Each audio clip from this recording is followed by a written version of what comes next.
buying food is way cheaper than cooking. No, please, buying food is not cheap. Like, it is not cheap. I was going to do like, it depends on where you're buying it. No matter where you're buying it, if it's in the buka, it is going to be expensive.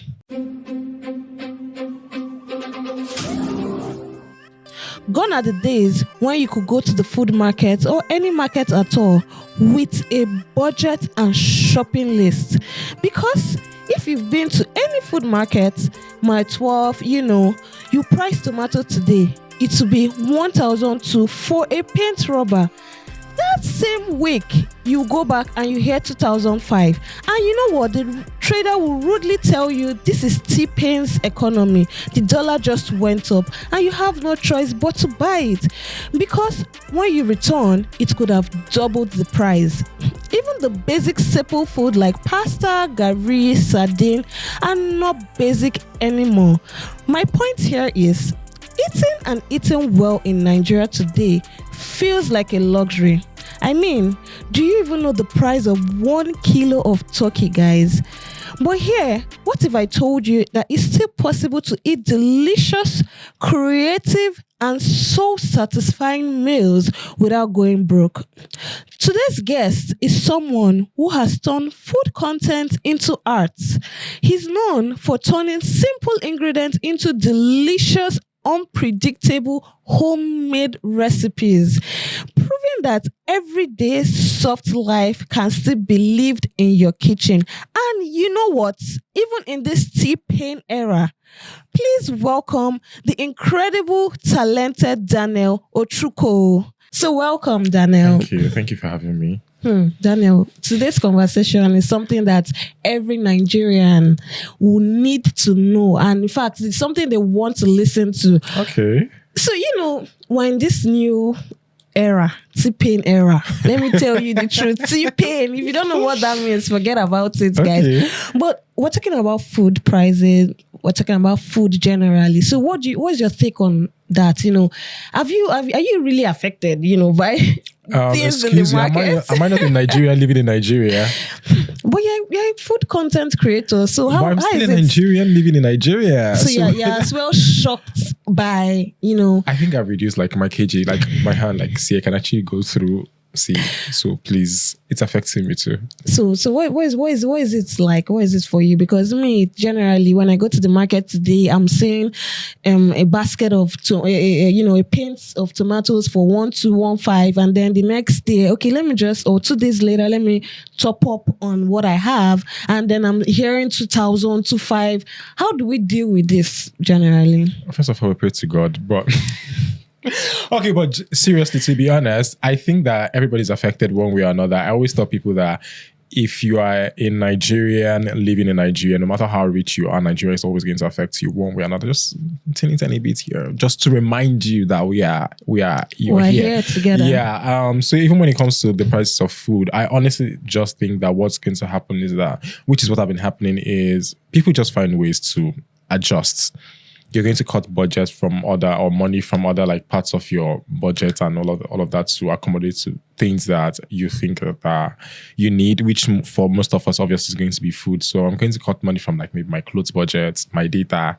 So you even have clothes and data budget? No, I'm just giving, that's just an example. It doesn't mean that. I'm just giving so for someone else, it could just be like maybe like Uber transportation. Now I'm going to start using like public transportation. I've seen discuss like that on Twitter where people are like, I've stopped taking Uber or Bolt and whatnot, so I can take public transportation and then save more money so I can use it for food and all of that stuff. So I think that's what's happening, and that's what is going to keep happening because Nigerians we're always going to adjust. We find our ways. I'm still on this because, according to NBS, and if you follow us, on our social media platforms, Nairametrics will always dish out data like this. And food inflation is about almost 22%. And it's something that we have to deal with. Okay, so, and you talked about, cutting down on your budget. So what's like one of the very thing that, is out of your list recently, like for a long while? Because for me, it's plantain. I've stopped eating plantain. I'm sorry, no amount of inflation is going to make you cut plantain. I love plantain a little too much. Okay.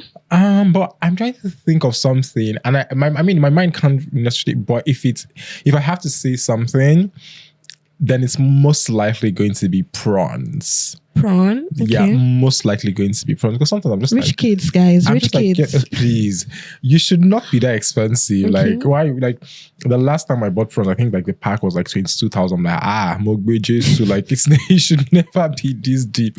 And I remember dropping it.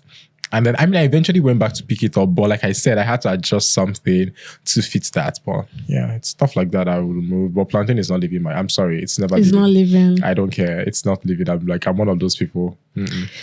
Wow. But I think that's true because you're someone that, you're actually very creative with the things that are in your pantry, the things that are in your, area, your vicinity, your kitchen at the moment. Because, I was going through your Instagram and I saw you creating, is it plantain pizza, making things from breadcrumbs. I'm like, what's going on here? How do you do that? It's a creativity, guys. Okay, but how do I do that? I think, well, first things first, I have been very in tune with food since I was very young. So things just come up, to be honest. And also, like, I watch like shows, I see things, and I'm like, oh, when I should find a way to make this Nigerian, because it's also very important to me that my recipes are Nigerian or the average Nigerian can relate to them. So I can see something like, let's say on TikTok, for instance, I'm like, okay, I like this. A Nigerian way would be better for me, or I think I can substitute this with this and then substitute this with this and then give the same vibe but still make it Nigerian. So that's how I come up with these things. Yeah. What are you substituting? Because right now, I don't think I can substitute anything in my kitchen. I have to work with everything. So what are some of the things like an average Nigerian can substitute for in the kitchen, Because I remember back then when I think tomatoes was so expensive, I heard people doing cucumbers, carrots. Oh. So what are the, give me the gist. Well, I mean, to be honest, I want to say substitute, and I am going to also say substitute, but be realistic with the substitution. I think that cucumber is as expensive as tomatoes. It is, actually. I think that. I saw those recipes and I'm like, I think that cucumber, like literally the same price, the same thing with carrots. I think I saw something like with carrots. But as far as tomato goes, I think that what you can, this is not even necessarily a substitution actually. What you can do is when tomatoes are in season, you can actually prepare them like the Italians make their tomato sauce. How? So like they buy it, remove the bag, process it, and then preserve them in glass containers. So you don't even need a fridge for this actually. Wow. You actually don't need a fridge for this. You just boil them. And they actually brands in Nigeria we even do like stuff like that. And then they sell out. So for people who have like maybe when there's tomato in season, you have like a little bit of money to spend on that. You can buy it, process it, preserve it. That's not even substitution. That's just you preparing for the rainy days because you always come. But as far as substitution goes, I think it just depends on preference. So for instance, if you prefer, there's a rice thing I posted on my Instagram story yesterday, and people are like, oh wow, how do you go about it? I'm like, oh, okay, it's catfish. And people are like, oh, catfish is expensive. You just go and use banana fish. Okay. Banana fish is also, it's equally tasty, it's equally flavorful. Mm-hmm. Right? I just like that catfish is a lot meatier, if that makes sense. So like it can be plenty in your mouth. So that's why I would choose catfish over akpanla. But it doesn't mean that akpanla is not giving. Okay. Or akpanla is not flavorful. So that's the kind of thing that I would think of when I think of substitution. I don't like to substitute with unrealistic things. And I also don't want to substitute with things that I'll be angry at myself as I'm eating the food. Yeah, why didn't I just, Do you understand? It's very important to me that whatever I'm eating makes sense. Like, first of all, it looks pretty and tastes nice, but I'm not questioning myself. Yeah. Speaking of pretty, the aesthetics and the pressure, Daniel. Your page. That sounded very personal, but yes, okay. It's personal because your page yourself, you guys go and check his page out. You are seeing things, and the average Nigerian is like, hey, God, I beg, can I actually prepare these meals? You're looking at, diary of a kitchen kitchen lover. kitchen lover. You're looking at all the Hilda Bassi. Well, if you're checking Instagram, you're looking at all these food content creators, and you're like, hey, how can I do this? So realistically, I like to be practical. Yeah. So practically for me, yeah, what can I do? What can my audience do with it? 30 to 40K budgets. Okay, we talked about budgeting. We're talking about also creating nice meals. So what can I do with a 30 to 40K thousand naira?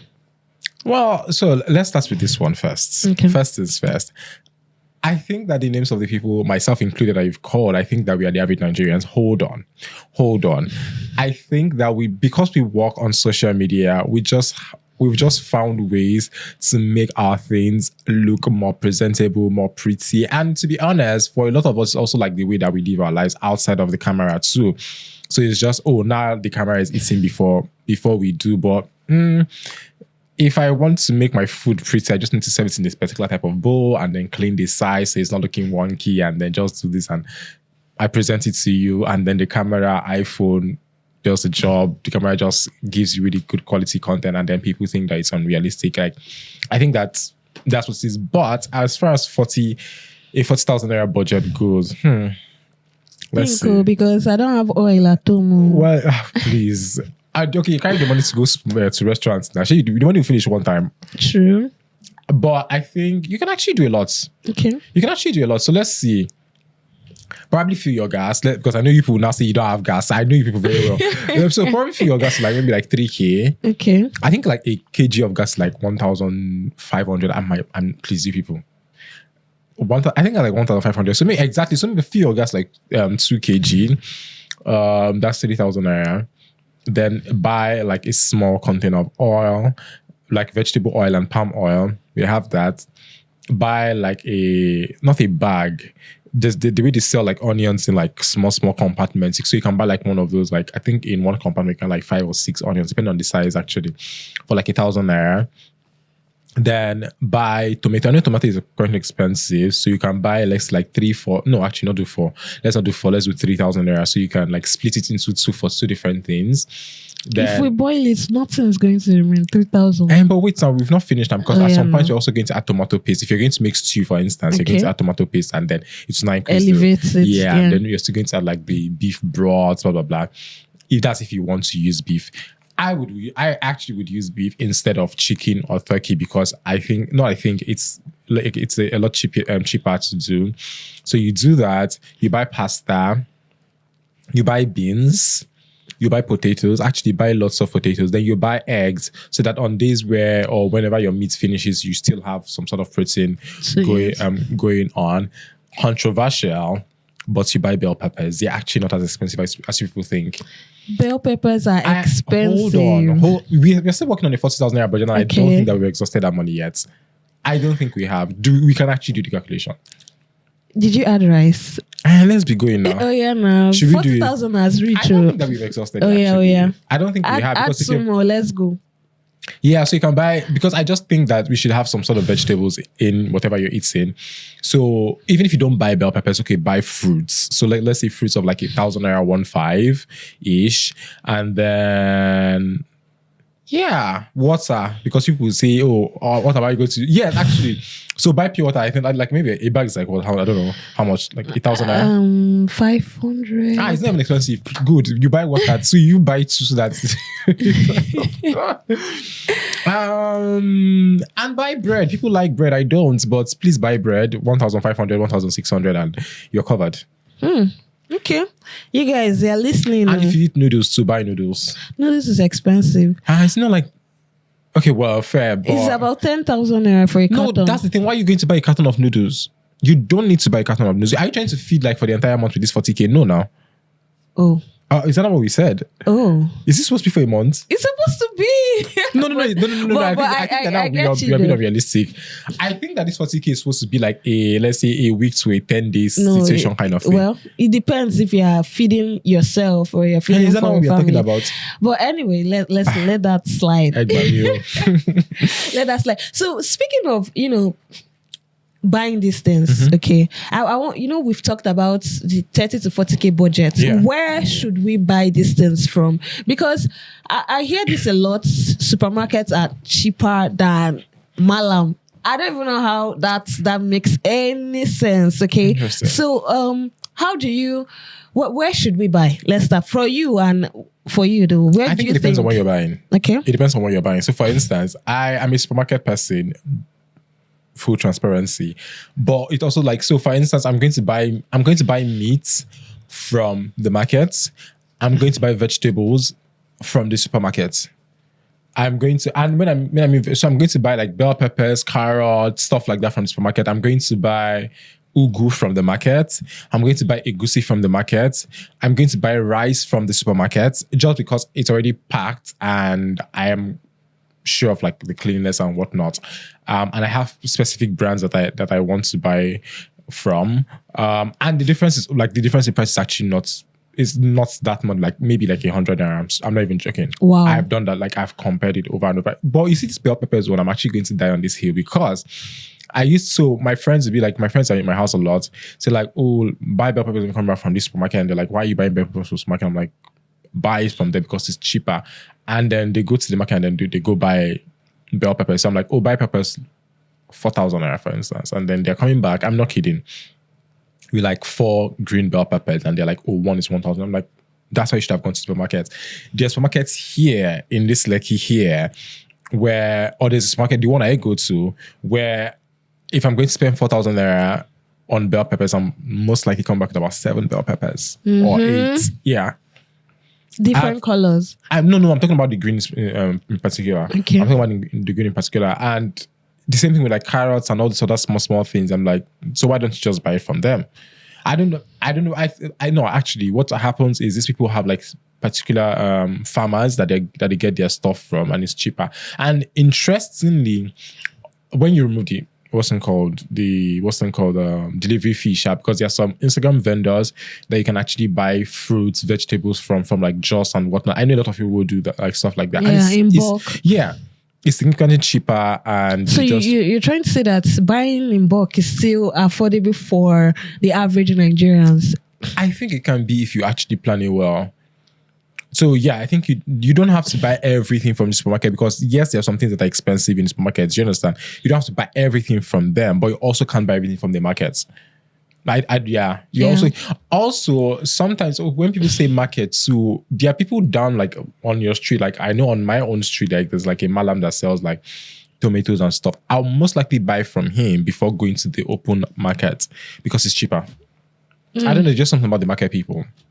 And maybe it's also with them seeing a man buying stuff and they're like, hey, want to, but I don't think it's because other times when I send people to, the same thing happens. So in conclusion, you believe that, it varies.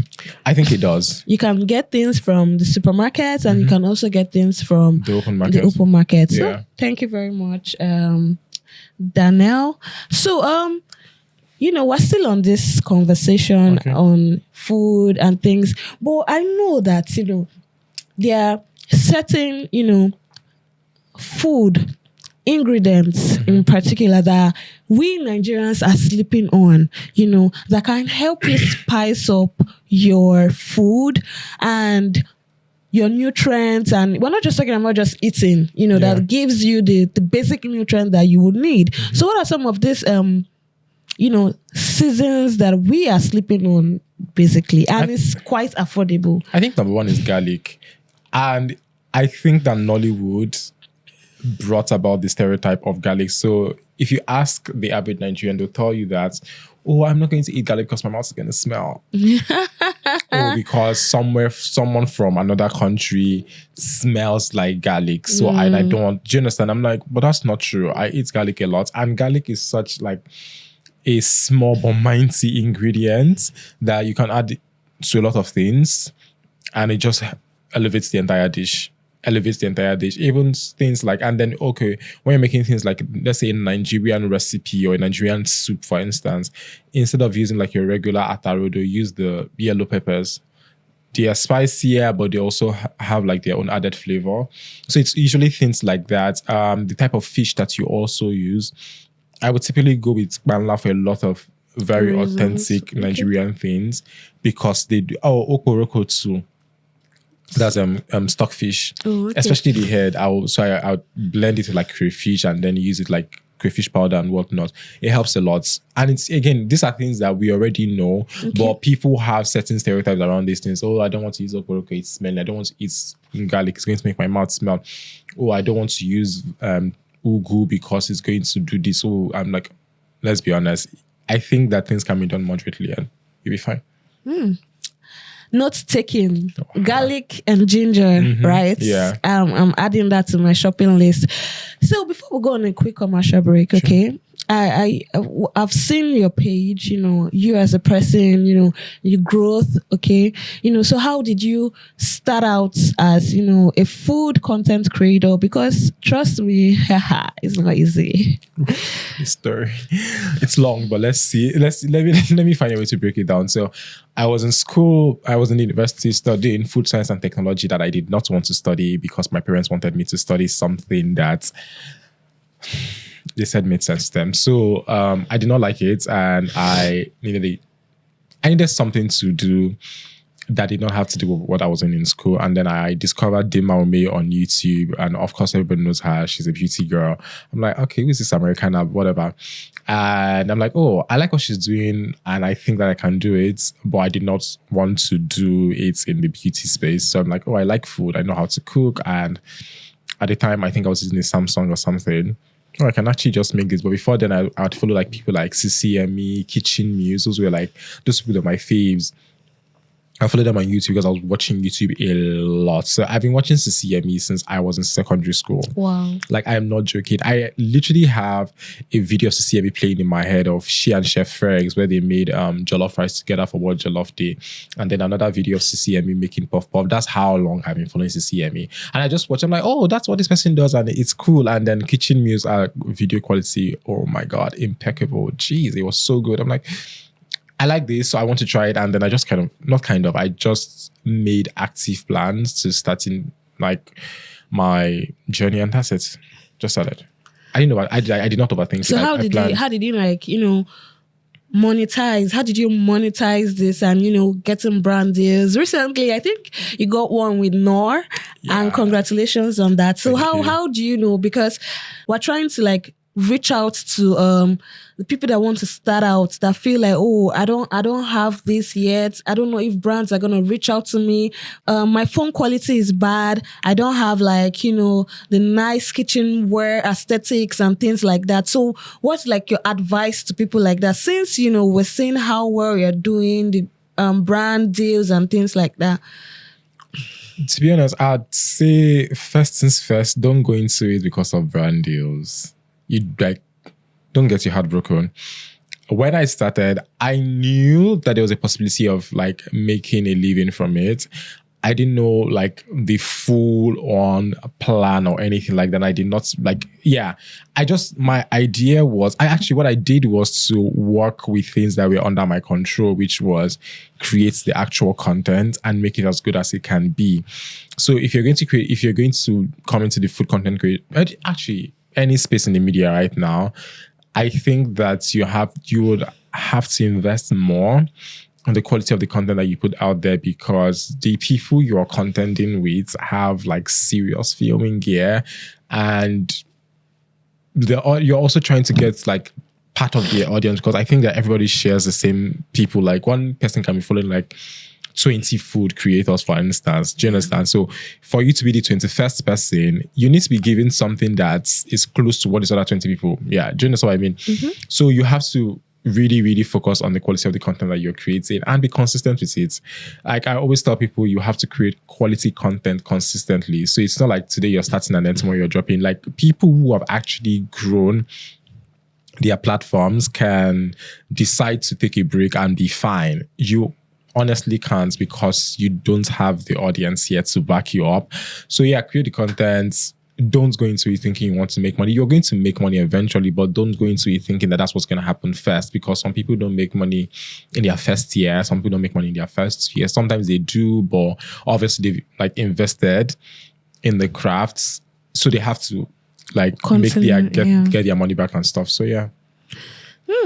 Daniel, today you're going to cook me something before you leave. I'll try my best. So, but there's something that just sprung on me just now. You know, growing up, when we cook, our parents would tell us, "Oh, I'll come dish the food for you myself." Drama, Nigerian mothers, Jesus! I'll come dish the food so that it won't get spoiled. Okay, and wash the cover lid immediately after. Don't put the spoon on top because the food is going to get spoiled. So, what are the simple hack we can do to preserve our food?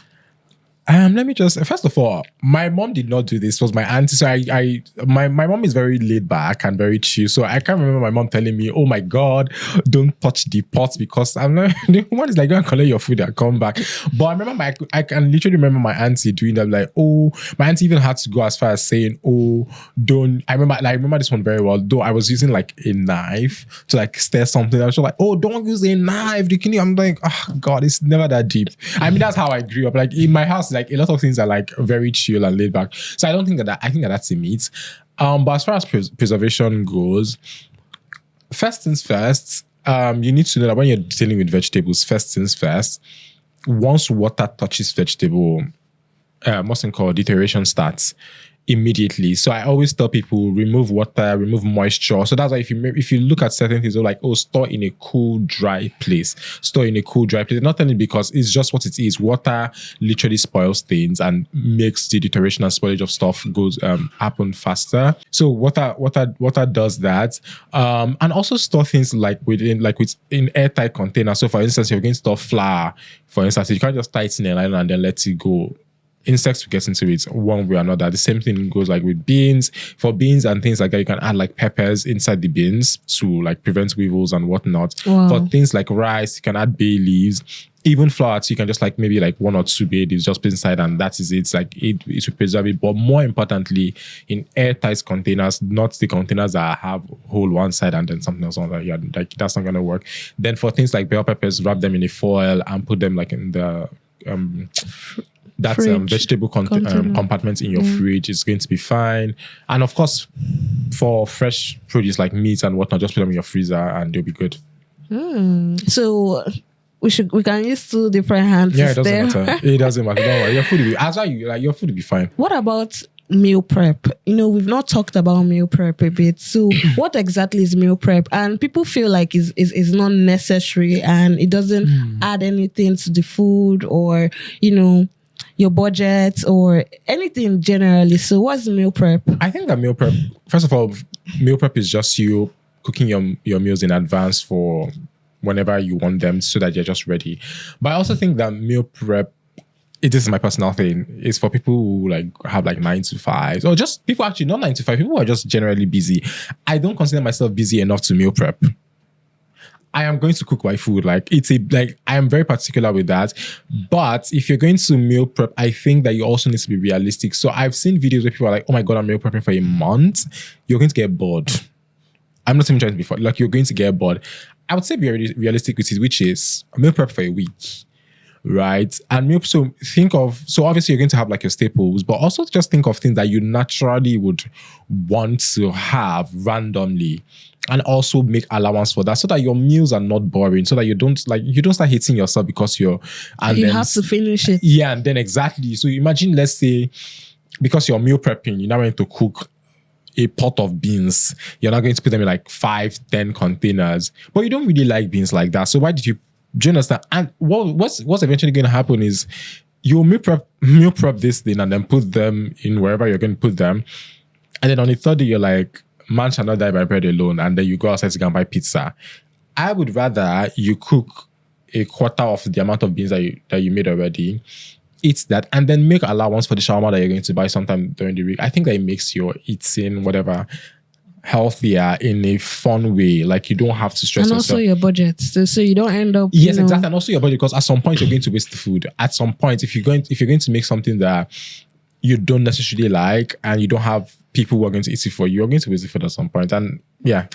So Daniel, from the shopping list that we highlighted earlier, what are some of the creative ways that you can actually, in Nigerian, can actually use to now, prepare all these meals so that you don't get bored? Like you said, like I said earlier about, the plantain pizza and, the breadcrumbs and things like that. So what are, I think breadcrumbs is far when we're thinking of the things we're thinking of right now, and also the budgets we're working with. Okay. No, but just generally, I think that, so for the average, just like regular schmegular things, let's see. So say you buy rice, beans, vegetable oil, palm oil, tomato, pepper, pasta, a little bit of bell peppers. What I mentioned something else. Like bell pepper, lots, man.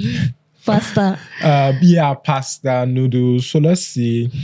You make rice and stew. So you make rice and stew with half of the tomato and pepper that you bought with some tomato paste. That's one end. Then you make like beans pottage with potatoes. I remember mentioning potatoes. On another end, then you make, let's say, pasta with a bit of the bell peppers that they say I love, and add use palm oil to make that, so it's like some sort of native pasta situation. With the other half of the tomato you still have left, add a little bit of like locust beans, crayfish powder if you want, eggs. That's also where the eggs come in. Scent leaf if you have that, which is also not expensive. It should be like 50 or 100 naira max. That's another meal on its own. Let's see. Eat your noodles and eggs on like one of those days where you don't feel like cooking, but you also need to eat something, so you don't. You have that one on another end. When your stew is almost finished, you can just mix it with the remaining of the rice, and then you have a dish on its own with a little bit of fish somewhere. Then you can have, let me see. I think Oh, you still have bread. So that could be your snack, actually. Your bread could actually be your snack. But if you're one of those people that really, really likes bread, then you can now have your bread and beans. So that, which means when you're making your beans, if you want, you can now make it separately from like the potatoes, so that you have beans on one end, potato on another end, and then this bread on another end. So it can be beans and potato, beans and yam, and beans and potato, beans and bread. Oh, just beans. Yes, it can also be bread. So you can, when you're making like your stew and whatnot, you can just remove one pepper, one tomato, and one onion from it, keep it aside, and then on another day you can eat bread and fried eggs. It doesn't have to be like celery or anything. Oh, and then you still have a little bit of bell pepper, so just add it to make it fancy and whatnot. And you also have like vegetables and that. So oh my God, I'm a genius. Wow. I'm following you home today. You must make all this meal Please. for me. So let's go on a quick break and then we'll be right back. Welcome back to the Novice podcast, and guess what? We're still with the brilliant Daniel. If you were listening, he gave us 10 different meals that you can actually make with your simple foods and the food that he listed above. So you guys should tune in again and listen for more important information and how to spend your money wisely. So Daniel, we're speaking to, students, core members, parents, bachelors, and, how can you shop differently for someone who lives like in a household of a lot of people, and then you're a bachelor? How should family versus students versus bachelors, how should they shop differently? That's such an interesting question. Maybe I should use my life as I have to think of this actually. How should they shop differently? I think that, first of all, across board, everybody should be specific with their staples and just have that first. But for families, I'll say prioritize children. Yeah, I think I prioritize the meals that the children will eat first. And because they are like, children are very picky. Like, children are very, very picky. Because I wanted to ask, doesn't it cut across like what children eat and what, the adults eat? No, but so I think that when it comes to staples, adults can adjust and mix and match. But you don't want to have a crying child in your house and the child is saying that, oh, today I was supposed to eat egg and then you're giving me something. I'm just saying. So I think first things first, for families, put your children first, get your staples, then put the children, which can also be like, I mean, it's not supposed to be like one grand thing, just, oh, this child likes to eat this specific thing. So I'll try to make provision for that. So if they want to eat it like 10 times, for instance, I can make like 6 or 7, right? And then the other 3 will be for me, something like that. For students, I think that quick and easy things for them, and also things that are like things that don't require a lot of time to cook. So your noodles, your rice, your pasta. When you're making beans, go for butter beans instead of like irregular, what's it called, olonyi beans and the other ones, because butter beans cooks really, really well and fast. So you don't have to waste time and burn your gas, please, you're a student. Things like yam, those are things I would say students should go for. But also students should give a lot more allowance for the times they are not going to be in the house. So if you have say you have lectures from like 8 a.m. to like 3 p.m. every day, you're most likely going to have breakfast in the house. You're not going to have lunch at home.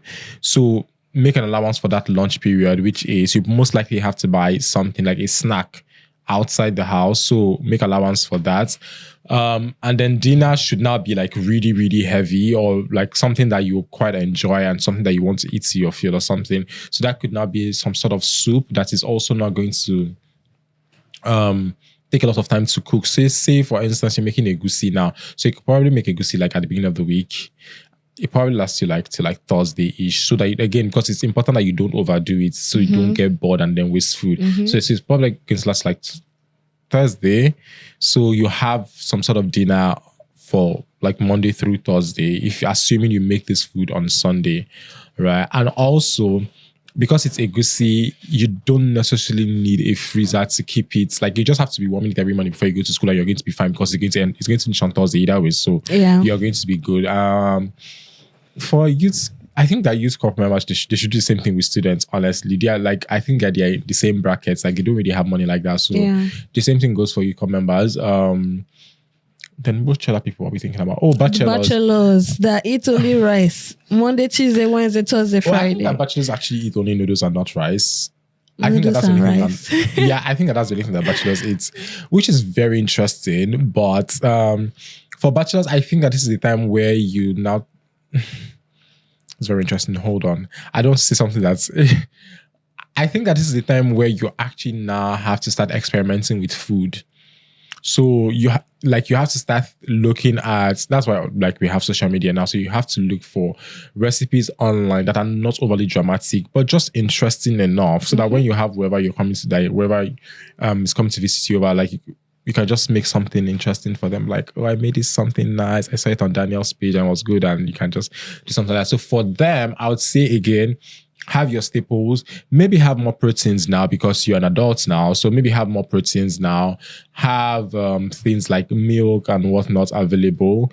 But everything you're doing should also be something that you actually like. Like, it's important that you prioritize the things you like, even if they are going to be in little quantities, over the things that you don't like in very large quantities, because you will not eat that food. Like, you actually will not, unless it's going to be one of those days where everyone wants to come down and you don't have money. And I'm like, okay, today I have this. I'm going to do some bomb. If you have options, I hope that I answered that question well. Yeah, really, dissected all this for each individual group. Okay, I hope so. So, but families again. Yeah. I'm speaking on families because me, I stay with family, and then I know how it is.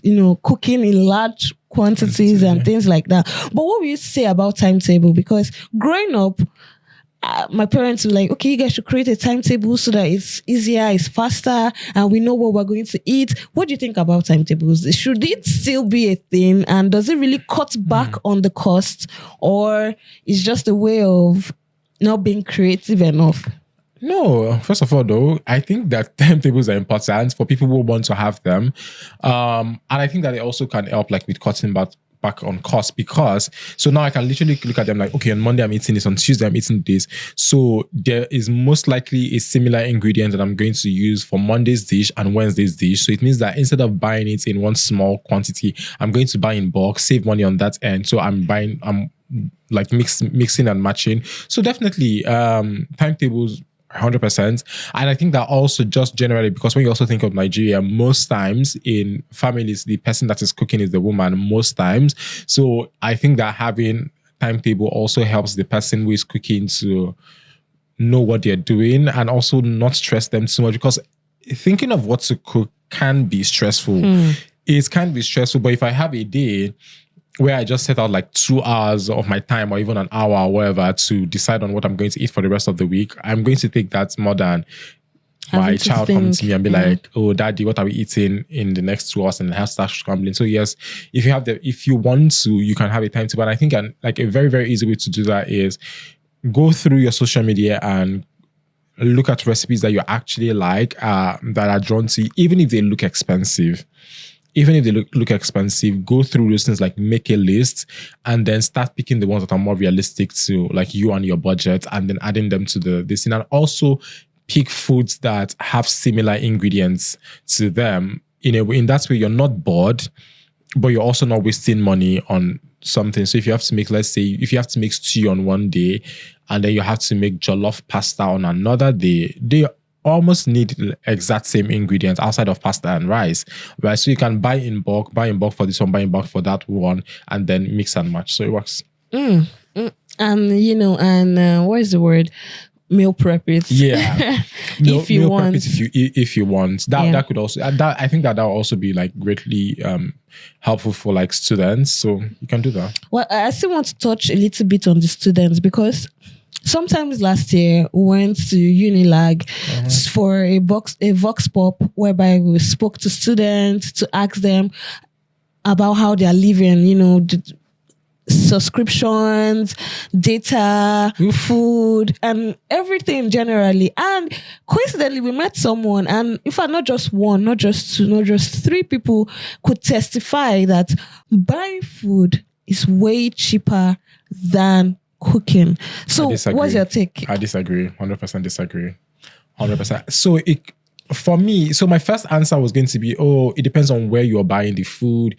But I think that even the average booker, you're most likely going to spend like 3,000 naira, 4,000 naira buying food from them one time. I think that's a significant amount of money that you can use to cook something that is going to last you more than one time, if that makes sense. So if I'm going to go to like a booker now and then buy rice, I don't know, just like rice 1,000 naira, I think. Maybe that'll be too much. I don't know. But I'm thinking about it now. Okay, so maybe 1,000 naira rice is too much. So let's say rice 500 naira. Yeah. So let's do it like this. Rice 500 naira, beans maybe like 300 naira. You can't even get I don't think you can get plantain for 200 naira. Maybe it's just one. And that's not going to be enough for you. So let's say plantain 500 naira. A piece of meat is like 500 naira now. So like you're buying two, then you're going to buy water, and then that food is still not good. I can almost guarantee that for the average student, that food I just mentioned it's still not going to be enough. So I would rather carry my money. First of all, go and buy noodles first. If I must eat my food, like just go and buy noodles. If I don't like noodles, I'll go and buy pasta. Like I think a pack of pasta is like what 1,000 plus 400 naira or something like that. I must maybe if I don't have gas ahead now, that's going to cost me more money. But you're not going to buy gas every time you want to eat, right? So you're one way or another saving money. I'd rather just buy my food, please. I'd rather just buy my food. I'd rather just cook my food. I'd rather just cook my food than buy it. And then I believe you still have some leftovers to munch on. Exactly. Like no, please, buying food is not cheap. Like it is not cheap. I was going to do it depends on where you're buying it. No matter where you're buying it, if it's in the booker, it is going to be expensive. It's going to be expensive. So talking about food, seeing all this shrimp fried rice, see egg fried rice, all these things are just like happening, creamy pasta. And so many things. And influencers like you and other influencers make this food look so yummy. So how do you, and sometimes, let me not lie, intimidating. So how do you like balance, the creativity with affordability, basically? That's such an interesting question, but I also think that it's not hard. First things first, it's our job to make the food look good. You have to accept that it's our job to make the food look good. But the fact that it looks good doesn't mean it's expensive to make. So give me one idea. Let's use this whole pasta thing now, for instance. You can, instead of using like maybe penny pasta, for instance, because I think penny pasta is about 4,000 naira for the pack of 500 grams, you can literally just go and buy regular golden penny pasta, which is about like 1,000 something. You don't have to, and I always tell people when I make my recipes, I'm like, you don't have to use the same thing that I have used. You can get a substitute for them. If you're going to have something, let's say, with prawns are more expensive than shrimp. They are still in the same family, but they are more expensive. But also, that when you go to supermarkets, you can literally see shrimps in like smaller packs than you see. Like, I don't think you ever see prawns in like really small packs because they're big. You can buy that one. You don't have to use President cooking cream. You don't have to use President cooking cream to make your creamy pasta. There are brands right now in supermarkets because I think President cooking cream is about 18,000 naira now, but there's another cooking cream, I can't remember the name, I think it's like Lilac or something, I honestly can't remember the name, like 6,000 naira for the same exact quantity, and it does the same exact job, right? So I think that the problem here is people see these things and they're like, oh my God. It makes a better story in their head that an influencer posted something and it's out of reach for them, so they're not going to try. It's a better story to tell yourself to possibly make yourself feel a kind of way. But if you just really sit down and think about it, I think there are substitutes. Also, you can send the person who was posted this recipe a message. People do that to me too. They're like, oh, Daniel, you posted this thing. Can I use this? And I'm like, yes, you can use this, or this is what. Just Daniel, give me an alternative. And I always do when there is an alternative and it works for them. Okay, we hear from the audience because we have Novice Dip, whereby the audience, asks questions about this conversation. And so we want to hear from you. But before then, what's your favorite number from 1 to 10? This is a very tricky question. I feel like I'm about to... Okay, well, let's do it. 4. Hi, 10 it is. 4. You said 10, right? I said 4. I said 4, please. So you're going to pick and then, I'll read it out for you. Or you can read it out yourself. The blood of Jesus. Well. Is it true that a good cook never uses too many spices? I think so. Yeah, actually, I think so, yes. So you just make... I think it's more about the technique. Okay. Yeah, more about the technique than the amount of spices that you use. There are some things that you just add salt and seasoning cubes and they are really, really good. And then there are some things that you add salt, seasoning cube, thyme, curry. I like what's going on here. Yeah. I have a story about how I know someone... I know someone who made noodles, and I'm not kidding. I'm actually not kidding. I hope that they never see this, but they made noodles and then they added the seasoning cubes from the noodles. They added Knorr seasoning cubes. I remember specifically, I was very young. They added Knorr seasoning cubes. They added crayfish. They added okporoko. And then they added boiled eggs. And then they added some sort of fried rice coloring thing. You know how they... Oh, man. Of course, that is never like... Yeah, so it's not about the seasoning, to be fair. It's not about the spices and seasoning. It's about the technique and stuff. So, okay. What of soy sauce and the like? I mean, for the dishes that call for them, you can use them. Okay. This one is long. Jesus. Okay.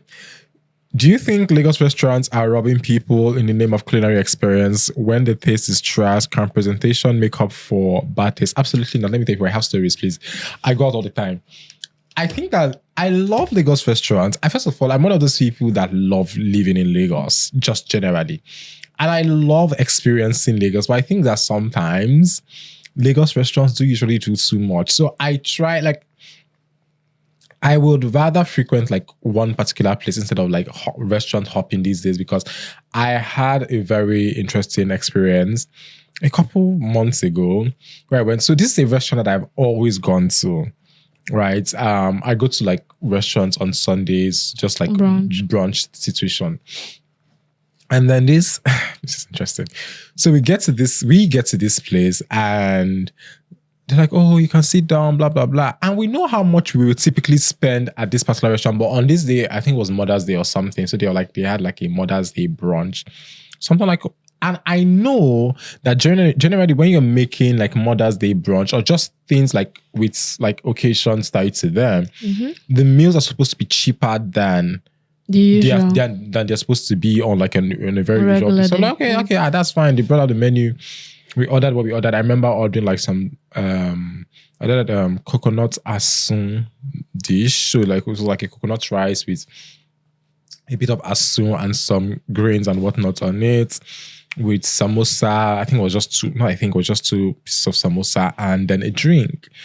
And then the person I was with ordered something similar, but whatever the case may be, typically it should not be max more than 80,000 naira for that, because it's supposed to be an upscale place. At the end of the day, our bill came and it was 208,000 naira. For what? Yeah, I have a picture of the dish and everything that happened that day to always remind myself never to go back to the place. And it's somewhere you go regularly. Oh my. And this is just, I have another, no, Lagos restaurants, people have it. Let me tell you something. I went to another place that's like, so the place is really, really, really, really, really, really, really pretty. Right? And then we got there. First of all, customer service was, we thank the Lord, we did see small time. But I'm just like, yeah. So the food comes and it was just basic. So the starter comes, you're like, okay, maybe it's just starter. Main comes, maybe it's just main. I'm like, okay, I'm just going to order like a random drink. And I always order like a particular type of drink most times when I go to like Nigerian restaurants. And I ordered this thing and it did not come the way it should come. Anywho, at the end of the day, bill came, I was like 280K. I was irritated to my bones. And so every time I pass a restaurant right now, I always let people know to never go. Like people, I'm not going to call them obviously out here, but people who know me, I just tell them, please don't go to the restaurant again. And I remember someone that I know, I think 2 weeks after that, posted the restaurant on our Instagram stories, I think for Valentine's Day or something. I was like, oh, did you enjoy the film? I'm like, okay. I never go in there. Like I remember I took a picture, because I always take pictures of these things to remind me never to go to this place again. So or to remind you of how delicious they are. Sometimes. Yes. But so there are restaurants in Nigeria, like in Lagos, that I will always give my money. Like if they charge me 1 million naira and I have 1 million naira, I'll actually give them my 1 million naira, because I know that I'm going to get good food, good service, blah, blah, blah. But they are not as much as the restaurants that don't really give what they say they're giving. So okay. We have 2. Oh, right. I get what you mean. Now, so if I had chosen 10, I would have answered 10. Yes, answering 10. Well, thank God. What is your favorite and least favorite meal to cook? Favorite thing to cook is going to be banga soup and starch. I've been making it since I was like 6. So like really well, not all this is like I've been making, like that's one thing I'm going to brag with. That's my favorite thing to cook. Least favorite thing to cook, anything that has to do with fresh fish, it irritates me, but I still do it because sometimes my job requires it. But if it like anything like requires me to handle fresh fish, bring out Jesus, no. Okay. I'm not doing that. 2 more and then call it a wrap. Okay. This one is long.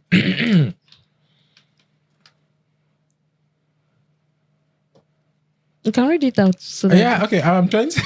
Okay, well, is it true that most food content creators only show up because they know most of their followers can't afford to cook or recreate what they post? I think that's a big lie. It's also one of those stories that we as Nigerians tell ourselves to make ourselves feel good. I think that we should take time and actually look at what the person is doing. So I'm one of those people that believe that people are not out here to pepper you, if that makes sense. This is real life for some people. And the fact that it's not real life for you yet doesn't mean it won't happen. But you also can't go into life with the idea that people are doing things to pepper you. Because if you do that, then I think that the blessing is going to be far away from you. I think so. Ooh, okay. We're not trying to prepare you. I promise you. We are not trying to prepare you. Are you sure? Because I promise you, we are not trying to prepare you. One more, and we call it a wrap.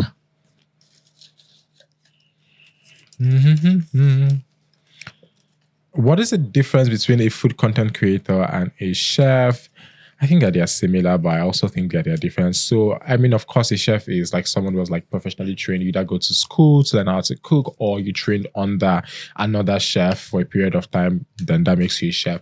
Food content creator essentially is someone like me, to be honest. So it is, I like food. I know how to cook food. I like the entire process of making food, and I just make videos of it. So sometimes, actually a lot of chefs that I know, I mean, maybe only recently, I've just like started making videos and whatnot, but typically they just want to be in their restaurants and like cater to their clients. Or food content creators are content creators. So we are going to make content about the food we are cooking, eating, whatever it is. So that's the difference.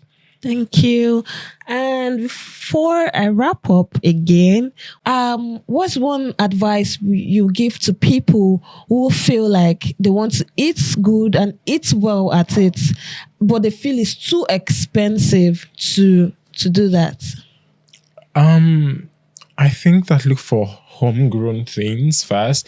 So it's how, yes, I know I've talked about how I like supermarket and I always go to like supermarket, but I also know of people who are very particular about feeding their families things that are like homegrown, because Nigerian grown things are cheaper than abroad grown things, even down to like oranges and whatnot. So you can do like a mile 12 markets run. I don't like mile 12 markets, but if you have the ability to do that, I've seen lots and lots of videos of mile 12 that I'm like, okay, now this is a place that I know that is cheaper than the supermarket. So I think that if you have the ability to explore that, because you obviously get things like for cheap.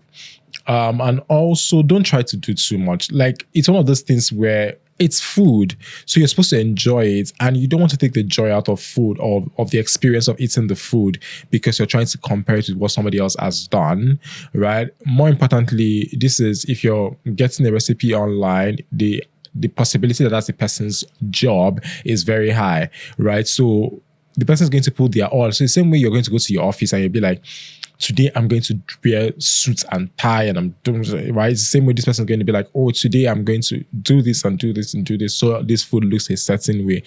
Look for substitutes, do homegrown stuff, buy in bulk. And there are some meals that are, like, I call them happy meals. You can't have them all the time, but you can save up to, like, for them. So save up when you can and if you want to. I think I'm more than anything, just be content. Yeah, actually, I know that it sounds like but if you're content, then you really don't have to worry about a lot of things. Like, the things that will worry you, they will not worry as much, essentially. So do that and you'll be fine. Thank you very much, Daniel. Daniel has reminded us that food isn't just about survival, it's about creativity. And to everyone out there that feels the economy is too tight, don't worry. With all these things that we've listed, you can still eat and eat well. Don't let the price of pepper take your piece. To another episode, I remain your host, Tolu. Don't forget to like, share, and comment. Bye, guys.